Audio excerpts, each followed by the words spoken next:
purposes po sana. If we could consider, because these are very poor fishermen, and we are not talking about shipping lines, coalition of shipping lines. We're talking about very poor. And we have a widow here. I hope you could consider giving them compensation right away. Sir, I will raise it to the senior most person through our principal, and we'll come back to it. Sir, ano po tayo? Tulungan niyo po yung kababayan natin. Hindi naman puro, lagi na lang legal tayo. Lahat ng bagsakan natin, legal. Ano po, Ma'am DOJ, please coordinate naman po sa PCG. Because it's we are international registries. We are a quasi-government private company. Kaya ako joint tinatanong venture. to, Senator Pimentel, dapat yung pagkaroon na rin ng Philippines ng ganito mga registration para agawin na natin sa iba yung, ang dami nating seaman di ba? Dito Yes, na mag-register sa Philippines para flag carrier lahat ng Philippines yun. Kaya nating lilipat na kayo. Kayo na yung commissioner ng Maritime Affairs sa Pilipinas. Hindi na kayo pupunta sa Marshall Islands sa Mr. Bolivar, ipapirate na namin kayo. Dapat yun ang gawin ng DOTR ngayon, to have the registration transferred to the Philippines. Promote the Philippines as a flag registry destination, di ba? Yeah, should I take that as a compliment, Mr. Senator? Thank you very much for that. And it's possible. No, it's just because if a small country can do that, it's just a matter of there's a lot with the maritime legislation kasi that's what will be holding us back. I've seen the maritime legislation in the Philippines and compared to us sa Marshall Islands, there's a lot of tweakings to be done. But it's possible. IMO can play a big role. Oh, sige. Yung International Maritime Organization. So kung dito na sa Pilipinas sa registration, ang laki ng kikitain ng Pilipinas. Tayo na yung magre-rehistro ng mga barko. But plus regulation, right? Yeah, that's the responsibility of the flag state to also regulate. Yes, we are a regulatory body actually. We have representation in Just to highlight, siguro before we leave this topic, Mr. Chairman, just to highlight the closeness of the Republic of the Philippines and the Pacific Islands, like the Republic of Marshall Islands. We have actually a technical cooperation council in the DFA na gusto nga natin palakasin yun eh. And saan nakatingin yung Technical Cooperation Council ng DFA? Doon sa Pacific Islands that the Philippines has for the longest time has been ready to render technical assistance to the Pacific Islands. So, and then in the last DFA hearing, we focused on that council. Sabi, how do we strengthen this so that it will continue with its mandate? So ang mandate to nakatingin siya sa east, no? Sa east, papunta sa Pacific. So that's how close the Philippines is with the Pacific Islands, especially the Republic of the Marshall Islands. So, para lang makita natin yung history natin, and malapit yung ating mga tao na kung nasaktan ang Pilipinas, I'm sure meron din po yung kababayan dyan or meron ding taga Marshall Islands na masasaktan din nung marinig niyang nasaktan ang ibang Pilipino. So we make that final appeal, sir. Please, thank you, Mr. Chairman. Senator Pimentel, I'm addressing now, I'm directing a question to Marina. You're authorized by your, ano bang head, tawag sa head niya? Director General, anong tawag doon? General Manager? Good morning, sir. Administrator po, Administrator. si Attorney Hernani Yeah. Paga. I have several concerns coming from the fishermen here, Apo. as well as the other fishermen not present here. In fact, I have a petition here, several pages. Ang sinasabi nila, related din sa hearing natin ngayon, hirap na hirap daw sila makakuha ng certificate sa inyo ng fishing vessel certificate. Una, wala kayong opisina sa Zambales. Pangalawa, pabalik-balik lagi sila. Ang tagal daw ng proseso ng dokumento. Kaya lagi sila nahuhuli. So, this is a signed petition coming from several fishermen in Zambales. Nakapirma, bibigyan ko po kayo ng kopya. Saan ho ang pinakamalapit niyong opisina? Sa Maynila pa? Thank you very much, sir. Pero ang ating pong opisina kasi dati po meron tayo dyang regional na satellite na wala na. Saan malapit? Manila na po eh. And meron tayong isa pang office, Region 1 sa La Union naman po yun. So, pag mas malayo. magka-registro sila, either pumunta ng La Union o pumunta ng Maynila. Yes po. Ayun. So, Pero- pwede magkaroon tayo ng opisina sa Zambales o sa Subic. Actually po, ginawa na nga po dati yan po. Or Meron magkaroon, gayahin nyo yung NBI, meron sa mga mall para may season na pupunta sila. part of the program po sana ni Marina na magkaroon nga. doon. Kailan nyo implement yung program na yon? Actually, sir, tinitingnan natin kung saan yung satellite office na mas magandang maglagay. Ito nakapirma dito, mahigit 70 mangingisda. Sir, kunin ko yung mismong listahan. Na makakaluwas ng Maynila. Okay, saan ba opisina nyo, sir? Sa central office po, nandito Saan lang tayo, sa port area lang po. Malayo yun sa kanila. Yes, sir. Mahirapan tong mga ito lumuwas ng Maynila. Baka na kung pumunta kayo doon, may mobile office kayo. I-request ko po kung pwede ng mobile registration, puntahan mismo dyan sa area na yan. Kung ano Ang dami pangingisda tayo na nangangailangan ng inyong tulong. Ang lumalabas, napakarami yung requirements, balik-balik sa Maynila, ubos na yung 6 na toneladang tambakol na kinita nila. Tapos ang requirements, ang dami, ang tagal ng proseso, ang tagal pa ng pag-release. Tapos pag hindi na-release yung certificate, huhulihin pa sila. Hindi na sila makakapangisda, gutom yung pamilya, wala tayong isda sa palengke. Again, we understand the dilemma po and we will raise that issue po sa top management. But ang masasabi ko po, i-recommend natin na magkaroon po sana ng kahit satellite doon, registration ko, ano po ang kailangan nila doon. So we're now referring to the safe manning certificate, the fishing vessel certificate na nagko-comply sila pero ang layo nung pupuntahan, lulubas pa ng Maynila, mag-hotel pa sila dito.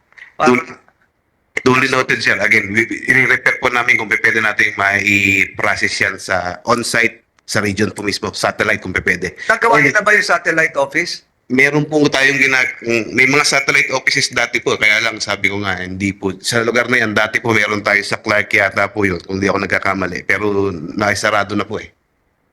Bakit sa Clark? Eh, ang dagat eh, nandun sa sa Zambales. Take note po ako dun sa mga question niyo po, sir. Hindi ko na po Provide no copy of this, Yes, sir. pero- Thank you very much. Sa budget hearing, tatanungin ko yun sa inyo. Ipaparating ko po dun sa... Yes, sir. Umattend ka sa budget hearing, yun ay tatanong ko. Sige, sir. Naka-record naman tong Yes, sir. usapan dito eh. So siguro dapat lumapit kayo sa mangingisda. May problema tayo sa food security. Nag-aangkat pa tayo ng isda. Hirap na hirap si Bipar kung saan manghuhuli ng isda. Kayo naman, pinahihirapan niyo yung mangingisda na makakuha ng permit. Para kayo yung dito, para kayo yung LTO, LTFRB. Di ba? Sila, kung wala kayong, matanong ko yung isang mangingisda dito, kahit sino, volunteer, sino yung Michael Ann, di ba pangarap mo rin magkaroon ng sariling bangka na lumalabas? Kung sakali man po. So ngayon, nakikisakay ka lang, Opo. doon sa isang malaking bangkan, ikaw yung naglalayag, kasama sa 8 nga, inakwento mo, ano kaya sa mga usapan ninyo ang dahilan bakit na kayo ay nakikisabay lang sa maliliit na bangka, mahirap kumuha ng permit? Nakaharap nyo na ba yung Marina sa Zambales? Hindi ba po? Ngayon nakilala nyo na itong mga to. Ngayon ko lang po nakilala. Ngayon, hihingin natin ng mga calling card dito. Isang bagyong calling card nila dyan eh. Pamimigay natin sa inyo. Ngayon nyo lang sila nakaharap. Sa Zambales, may alam kayong Marina? Wala po. Sa La Union? Wala rin po. Ay, yung Clark daw. Sa Clark. Hindi ko rin po alam. Wala, hindi mo alam. So, lahat kayo nagluluwasan ng Maynila para kumuha ng permit, certificate. Opo. Ayun ang mahirap. Yun ang mahirap. Ayun ang mahirap. Bakit sa Clark nga naman, sabi ni Senator Padilla, aeroplano nandun sa Clark. Wala naman dagat doon. Anyway po, ang alam ko po, sir, ang regional offices natin nagko-conduct ng mobile registration yan. In fact, alam ko itong involved na vessel po na to, nakaregister yan sa Marina. Central Office, NCR. But nagko-conduct naman po sila ng mobile registration. Pumupunta po sila Wala kasi. raw, wala raw. Dahil ilang taon ka na nangingisda? 20 years na po. 20 years. So, ngayon mo lang nakita sila. Opo. Ayan yung mga tiga Marina. Sir, enforcement service po kami. Iba po kasi yung Eh, kaya nasa kami registration. gusto kong authorize ka kanina eh. Yes, sir naman po. Yes, sir. Pag malakas ang loob niyo umupo dyan, authorize kayo, di ba? Yes, sir. You speak for and on behalf of Marina. Di ba? You're correct, sir. Kaya kayo nakita nitong mga mangingisda natin na kumukuha ng isda, laman dagat, pagkain nyo rin. So I think it behoves upon Marina to really branch out to other regions para makapaglingkod kayo sa tao kaysa dito lang tayo magpapangipangita sa hearing. Bibigyan ko namin ng kopya nito. Pakibigay sa administrator ninyo. Thank you very much, sir. Yes, sir. Of the Xerox, Senator Pimentel. Siguro po, we would like to recognize Senator De La Rosa who's been listening online, sir. Medyo nag-wind up na kami rito sa banggaan, sa collision. Unless you have an opening introductory statement. Para nandito ka lang, sir, dito ba sa building? Or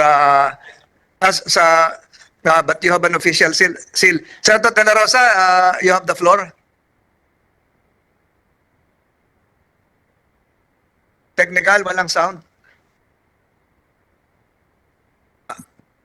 Naka-mute, Yan, go ahead, sir. Yan. Good morning, Mr. Chairman, at sa ating mga colleagues, at sa ating mga resource person. Pasensya na, late ako nakapasok dahil hindi ako marunong magpasok sa Webex. Hirapan ako pumasok. I will just listen, Mr. Chairman. Thank you. Thank you for your attendance, Senator De La Rosa. So, ngayon siguro, ang napagtapusan, Senator Padillas. Magandang patanghali po. A'udhu billahi minasyaitanir rajim. Bismillahirrahmanirrahim. Alhamdulillah rabbil alamin. Ang akin lang pong gustong imungkahi sa ating mga taga-gobyerno at syempre dito sa ating mga bisita for humanitarian purposes po sana. If we could consider, because these are very poor fishermen, and we are not talking about shipping lines, coalition of shipping lines. We're talking about very poor. And we have a widow here. I hope you could consider giving them compensation right away. Sir, I will raise it to the senior most person through our principal, and we'll come back to it. For sure, we'll escalate it, sir. Kasi, thank you very much, sir. Ma'am, kanina kasi sa DOJ, parang ang dating kasi medyo nagulat ako. Masyado kayong legalistic. Hindi naman nila maiintindihan yun, yung UNCLOS natin, kung ano, ulitin natin yan, UNCLOS. Mismo ang kababayan natin, gulong-gulo na dyan eh. Hindi natin maipaliwanag kung ano yung sovereignty, ano ba yung sovereign rights. O ngayon, sabi natin, sinasabi ng PCG, i-easy natin. Tapos sasabihin nyo, wala naman tayong karapatan doon. Kasi ang gulo. Naguguluhan yung tao. Ang naiintindihan lang ng tao dito, namatayan sila. Nasaktan sila. Nasira yung kanilang... Kasi sasabihin natin kanina, may collision eh, nagkabanggaan eh. Hindi natin alam kung sino may... Hindi naman natin na kailangan pong... Ano, ako mismo, nakasubok akong maglayag. Nag-voyage ako dyan, experience. I went there 7 days in those seas. So alam ko pag gabi talaga, mahirap wala talagang makita. Kahit sinasabi ng PCG na may lookout, ako mismo, nandun ako, pag madilim na, wala ka na talagang makita. Kailangan nga patayin yung ilaw sa loob ng bridge eh, para makita mo yung nasa labas eh. Tapos yung pinakita natin na tanker, nakita nyo naman kung nasan yung bridge no, nasa likod. Wala doon sa harap. Bago nila makita yung mga kababayan natin, napaka-imposible. Kaya ang hirap sabihin natin na mayroong criminal liability dito. Ako din, sinabi din naman ni ni Raymark kanina, parang ang hirap din namang sabihin na nakita sila at napakasama mo namang tao. You are the most evil person na may nakita ka na doon, babanggain mo pa. I don't believe that somebody is like that. So, ang akin pong, plea, my plea, for example, look at that young girl. We have to take care of her education. Because there is no more, the husband is gone. So I hope we could consider this, sir. I know you have, you are an Indian. Yes, sir. Yeah, I got married in India. I studied your martial arts, Kalaripayat. Yeah, so I love India. I know you have a good heart, Indian people. I hope you could talk to your bosses and Sir, for sure, we have been cooperating with all the investigation. We will definitely continue to do so. We will abide by whatever is the findings, and being a manning agent, whatever is possible for our side, we'll definitely raise it to our principals. I hope we will not wait for the findings because that will take years. What I'm asking, brother, is for humanitarian reason. Your Honor, for sure, we will. Yeah, I will escalate to the best of my ability, sir. Yes, definitely, I agree with Senator Pimentel that this is an accident. But of course, if there's an accident and this is the aggrieved, we have to, be considerate. These are very poor people. No, and we have this dispute in our seas. So they are very confused where to fish now. We're talking about the Scarborough Shoal, and they cannot go there because it's a disputed seas. So they go very far. So imagine 190 nautical miles. They don't know where to go anymore. That is the fact. And this is we have a freedom of navigation there, so we have big ships passing there. And to tell you the truth, we are not the fishermen are not technologically advanced. They don't even have radios. They don't even have radars. So I hope you can consider. Sir, ano po tayo? Tulungan niyo po yung kababayan natin. Hindi naman puro, lagi na lang legal tayo. Lahat ng bagsakan natin, legal. Ano po, Ma'am DOJ, please coordinate naman po sa PCG. Ano po, ano naman po siguro, ilan pong anak ninyo, Ma'am Eileen? Opo, 3 bale. Tapos, yung ibang namatay, marami din anak.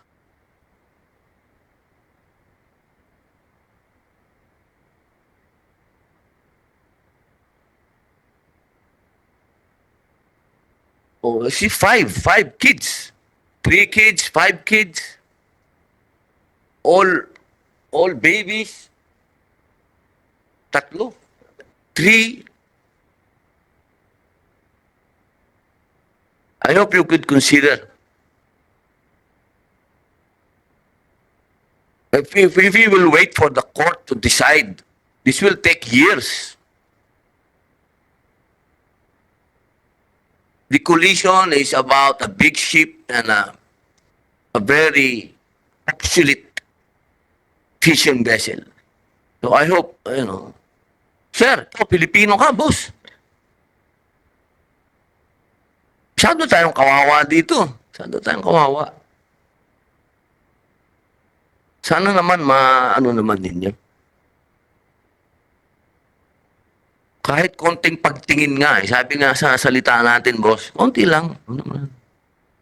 Hindi naman siguro malulugi ang kumpanya na yan para tustusan tong mga kababayan natin. Siguro, pag dumating na kayo sa kasuhan, iba naman na yon, di ba? Siguro, government to government na yon, hindi naman na siguro sila yon. Pero pagdating sa kanila, medyo ano naman tayo, boss? Oh. Sir, ha? Pilipino ka naman. Bolivar pa naman ang apelyido mo. Napaka magaling na tao ni Bolivar, boss. Ha? Revolusyonary yun. Talagang lumaban para sa mga katutubo, mga mahihirap na tao. Yun lang po. Maraming salamat po, Mr. Chairman. Salamat po, Senator Padilla. So, to reiterate what's called from the committee hearing conducted today is that we're treading now into the humanitarian